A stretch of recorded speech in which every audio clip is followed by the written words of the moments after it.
It is 3 in the morning. You were perfectly fine, drifting towards sleep. And then, without warning, your brain decides, now is the perfect time to replay that thing you said at a party 4 years ago.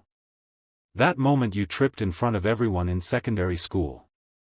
That text you sent to the wrong person. That answer you gave in class that made the room go completely silent. You cringe. You groan. You press your face into the pillow. And then, because that wasn't enough, your brain plays it again. Why does it do this? Is something wrong with you? The answer is genuinely fascinating, and once you understand it, you'll never be ambushed by your own brain the same way again. First, before we get into the neuroscience, let's make one thing clear. This happens to almost everyone. Research on intrusive and self-referential memories consistently finds that the tendency to replay socially awkward or embarrassing moments is widespread, universal, and particularly common in people who are intelligent and self-aware. You are not broken. You are not unusually sensitive. You are not weak. You have a brain that is doing something incredibly sophisticated. In the wrong direction at the wrong time. Understanding what it's actually doing, and why, is the first step to taking back some control over it.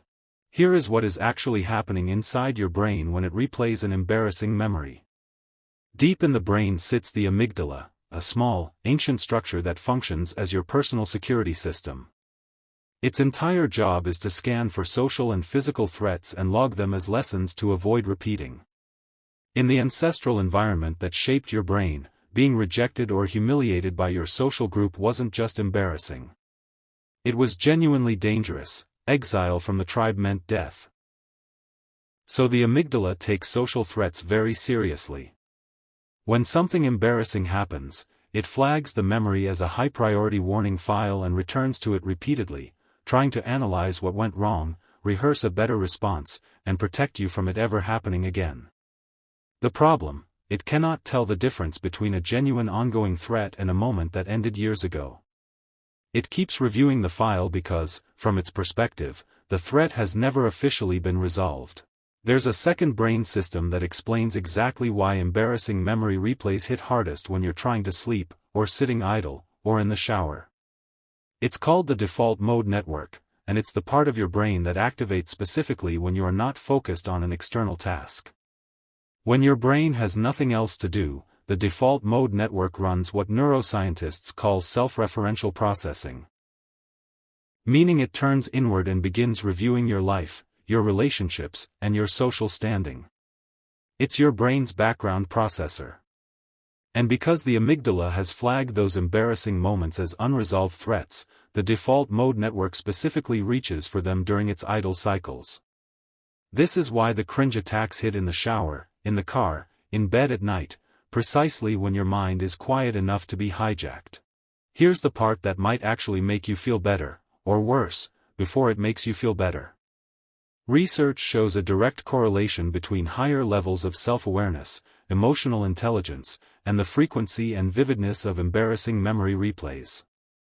In other words, the more acutely you are aware of social situations, your own behavior, and other people's reactions, the more material your brain collects, and the more vividly it replays it. The same neural hardware that makes you deeply empathetic, highly creative, and unusually perceptive about social dynamics is also the hardware that runs the midnight cringe reel. You cannot have one without the other. The replay isn't a bug in an otherwise fine system. It's a side effect of the exact system that makes you good at understanding people and situations.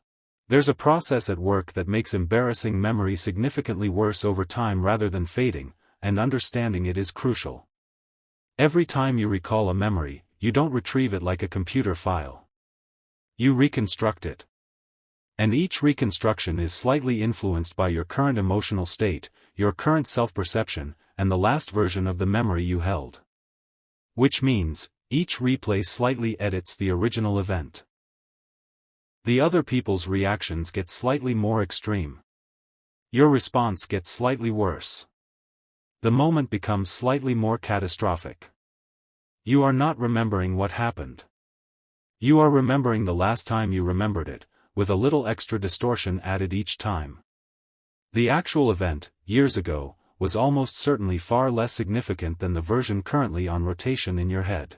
Here is arguably the most liberating piece of psychological research ever conducted on this subject. In 1999, psychologists Thomas Gilovich and Kenneth Savitsky ran a now famous study at Cornell University called the Spotlight Effect.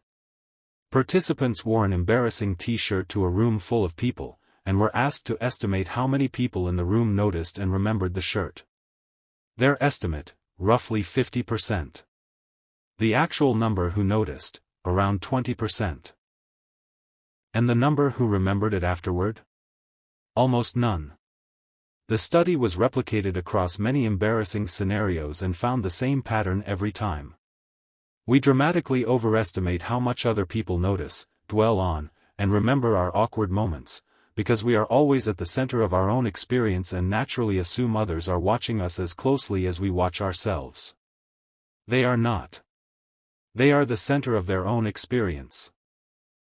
With their own spotlight, their own cringe reel, their own 3 a.m. So what can you actually do about it? The first and most effective tool comes directly from understanding why the brain replays these memories in the first place. Remember, the amygdala replays because it hasn't received a resolution signal. The threat file is still open. So, give it a resolution. Write the memory down. In 2 or 3 sentences, describe what happened, what you would do differently, and then formally close it. Write the word resolved or done or whatever word signals finality to you. This sounds almost too simple. But it works because it mimics what the amygdala is trying to do through replay, analyze, learn, conclude, but does it in one deliberate pass instead of 1,000 involuntary ones. You're giving the security system the report it was looking for. The second tool is a perspective shift so simple it almost feels dismissive, until you apply it in the actual moment of replay. When the embarrassing memory starts playing, stop and ask, will this matter in 5 years? In most cases, almost every case, the honest answer is no. The moment that feels enormous at 3 a.m. is, in the full context of a human life, a single tile in an enormous mosaic. It felt huge because your brain's threat system treated it as huge. But your threat system processes everything through proximity and intensity, not actual significance. Zooming out, consciously widening your temporal frame, quite literally changes the neurological weight assigned to the memory. It doesn't erase the event. It puts it back in its correct, much smaller proportion. Here's the reframe that I want you to carry out of this video, because it's the most honest and useful thing I can tell you about this experience. The brain that replays your embarrassing moments at 3 in the morning is not a broken brain. It is a brain that cares deeply about how you show up in the world. It replays not because you're weak or neurotic or unusually broken, but because you possess a level of social awareness and self-reflection that many people genuinely don't have. The people who never cringe about past behavior? They often genuinely didn't notice how their actions affected others. The cringe is proof that you did. The discomfort is proof that you hold yourself to a standard. Your brain is not torturing you. It is, in its clumsy, exhausting, 3 a.m. way, trying to make you a better version of yourself. You just need to give it better tools to do it with. Tonight, when your brain decides 3 in the morning is the ideal time to revisit that moment from years ago, you'll know exactly what's happening. Your amygdala, doing its ancient job, flagging a social threat that it never received a resolution for. Your default mode network, running its idle review cycle in the quiet of the night. A memory that has been distorted through every replay until it is more fiction than fact. A spotlight that exists only in your own mind, in a theater where no one else is watching. You are not broken. You are not uniquely embarrassing.